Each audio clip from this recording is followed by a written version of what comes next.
es inminente la posibilidad de que el fondo apruebe el acuerdo con el gobierno argentino, ya que teniendo ya sanción del Congreso, obviamente se va a ser promulgado por el Poder Ejecutivo, con lo cual quedaba la pelota del lado del fondo, que seguramente va a responder positivamente, pero con algunas condiciones. Por ejemplo, hasta ahora el gobierno se había movido, como es característica en este tipo de gobiernos, planchando al dólar y estableciendo tasas de interés bajas, con un criterio de que con un dólar barato todo parece mejor, y con tasas bajas va a haber mayor consumo, y que de esa manera va a haber más trabajo y más crecimiento y todas esas cosas que se dicen.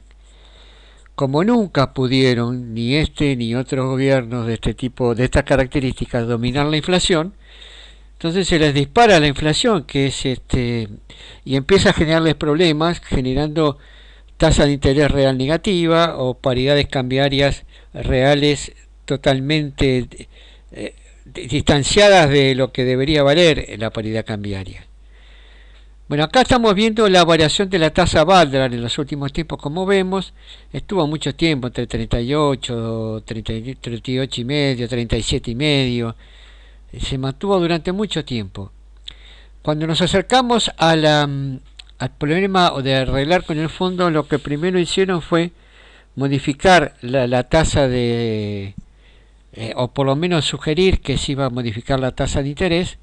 Entonces pegamos un salto hacia valores de 39% y luego un nuevo salto hacia valores de 40%, 41%. Hoy estamos en 40,1875 con la tasa Baldar, y como se puede observar en este movimiento, da la sensación como que va a empezar a movilizarse a la suba, seguramente en el correo de la semana. Se rumoreó que el Banco Central iba a modificar la tasa de política monetaria, y bueno, ¿por qué? Porque el Fondo Monetario le pide que lleve los valores de la tasa de interés a tener valores, a tener tasa de interés real positiva. Estamos hablando que la inflación se proyecta para este año como mínimo en un 55%, y algunos hablan de 65 o más. Así que bueno, vamos a ver qué esfuerzo hace el Banco Central para ir llevando el nivel de la tasa de interés hacia esos niveles. En este contexto, pareciera como que los bonos a tasa variable son los bonos más, son bonos interesantes, más que decir los más interesantes, porque nos podemos quedar, no podemos después arrepentirnos de asegurar eso. El tema es que hay muy pocos bonos emitidos a tasa variable, porque obviamente el Ministerio de Economía no emite activos a tasa variable, ya que le hubiera sido muy difícil colocarlos en el mercado, con lo cual prácticamente se abocó a colocar bonos ajustados por inflación. Ahora aparentemente el fondo le dice que emita menos bonos ajustados por inflación, con lo cual va a tener que emitir bonos de otras características. A cupón fijo va a ser complicado. Emitir deuda a cupón fijo es solamente en algunos sectores y en algunas condiciones, pero para una colocación masiva va a ser medio complicado. Y bonos, por lo tanto, le quedan nada más que bonos a tasa variable. Por lo tanto, va a tener que subir la tasa de interés el Banco Central para que sea más o menos tentador la colocación de esta deuda. De todas maneras, no importa si la tasa de interés variable vale 39, 40 o 45. Lo que hace el mercado, vemos acá este cuadro de bonos provinciales a tasa variable, hemos puesto una tasa Baldar de 41,5, que es la tasa de lo que llaman plazo fijo, tasa mínima de plazo fijo para colocaciones menores a 10 millones de pesos. Lo que hace el mercado es descontar en el precio lo que no me da la tasa. ¿Por qué? Porque nosotros tenemos como referencia para machear a estos bonos la inflación. Por lo tanto, el mercado le pone precio a estos bonos de tal manera que el rendimiento que obtiene con estos bonos es un valor cercano a la inflación. Vemos que están entre 54% y el 56% de rendimiento de estos bonos.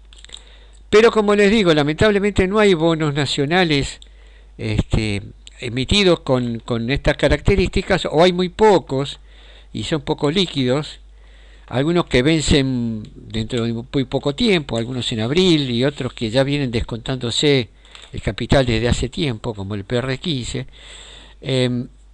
Por lo tanto, los únicos que quedan son algunos bonos provinciales, que es lo que estamos viendo acá, que no dejan de ser interesantes, pero el problema obviamente es si nos vamos a buscar estos tipos de activos, qué liquidez tienen. Vamos a analizar los precios de los activos. El bono de Córdoba, que vence en el 2023, el BAI 23, como vemos, se había movido plano hasta fines de noviembre. Acá, cuando se va a fines de noviembre, da una interesante señal de compra.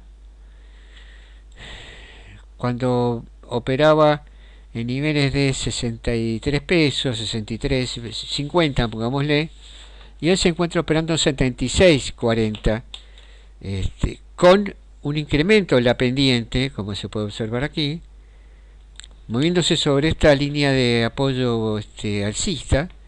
Es probable que haya una ligera divergencia, aquí se está observando esta divergencia, pero lógicamente que estos activos van a seguir siendo, van a seguir siendo interesantes de la medida en que el banco, el Ministerio de Economía o el gobierno se ve obligado a emitir menos deuda ajustada por inflación, y va a tener que emitir más deuda a tasa variable.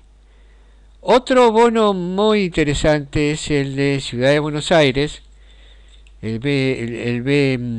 BDC 24, que ya venía con una pendiente alcista, pero simultáneamente, no simultáneamente, cuando algunos sectores del mercado olfatearon, intuyeron o de alguna manera fueron informados de que la tasa de interés variable iba a empezar a subir, también generó una interesante pendiente a fines de noviembre, igual que el bono de Córdoba. Estamos hablando que a fines de noviembre nosotros operábamos este bono en 88 pesos y hoy vale 107 pesos, 107.75. Y el tercero es un bono de la provincia de Buenos Aires, o sea, tenemos Córdoba, Ciudad de Buenos Aires y provincia de Buenos Aires. Bueno, este fue más errático, es más largo, porque este vence en el 2025. Este dio señal de venta. Recordemos que la provincia tuvo durante 2020-2021 forcejeos con los acreedores, con lo cual la deuda de la provincia estuvo cuestionada en muchos aspectos. Igual, de todas maneras, había venido subiendo fuerte, ¿no? Generó señal de venta, se movió debajo de esta zona de resistencias, y en comienzos de marzo vemos que ha tenido una fuerte recuperación, que nos ha dado una señal de compra a partir del 9 de marzo, y que estaría dando la sensación de que está empezando a moverse positivamente con incremento de volumen. Bueno, es importante que veamos que esta deuda en pesos a tasa variable puede ser un dato interesante para quienes de alguna medida quieren subirse, son lo suficientemente atrevidos para subirse a un potencial movimiento de suba de precios respecto de lo que es la deuda argentina. Recordemos siempre que los bonos argentinos muchas veces se comportan como activos no solo de renta mixta, podríamos llamarlo, porque nosotros cuando operamos bonos en el mundo, lo que esperamos es el rendimiento que este bono nos deja, jamás un salto grande de precio, a no ser que pensemos en casos de tasa fija, cupo fijo, que va a haber un movimiento importante en la tasa de interés. No, nosotros acá operamos por el rendimiento y operamos por la variación de precio, o sea que no, termina no siendo netamente un activo de renta fija, tampoco un activo de renta variable, bueno, lo podemos llamar de renta mixta. El otro elemento interesante para analizar es la evolución en la semana de los contratos de ROFEX. Nosotros sabemos que en las semanas anteriores hubo, inclusive al comienzo de la semana, hubo una ligera caída de la paridad cambiaria que llevó a la cotización del Blue a 200 pesos y llevó a la cotización del contado con liquidación a niveles de 188, 187 en algunos casos, 188 y medio. Pero en la semana que pasó se observó un incremento en el valor de los contratos de futuros de ROFEX. Estos son los valores de cierre.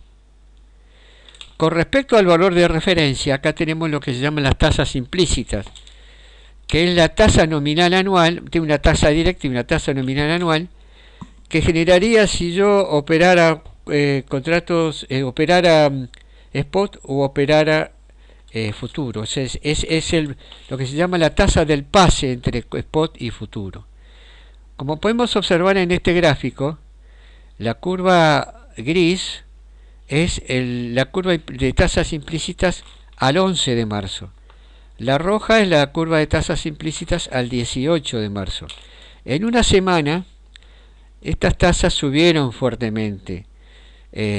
Si bien ha habido épocas en las cuales todas estas tasas estaban por arriba del 56, 55, 57% nominal anual, hasta 11 de marzo prácticamente estaban pegadas las curvas, la del 11 de marzo y la anterior que fue la del 4 de marzo.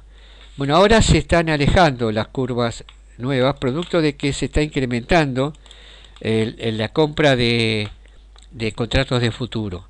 Así que bueno, también el dólar tiene, el dólar oficial estamos hablando, porque esto opera comunicación A3500, o sea, dólar oficial. El dólar oficial también tiene cierta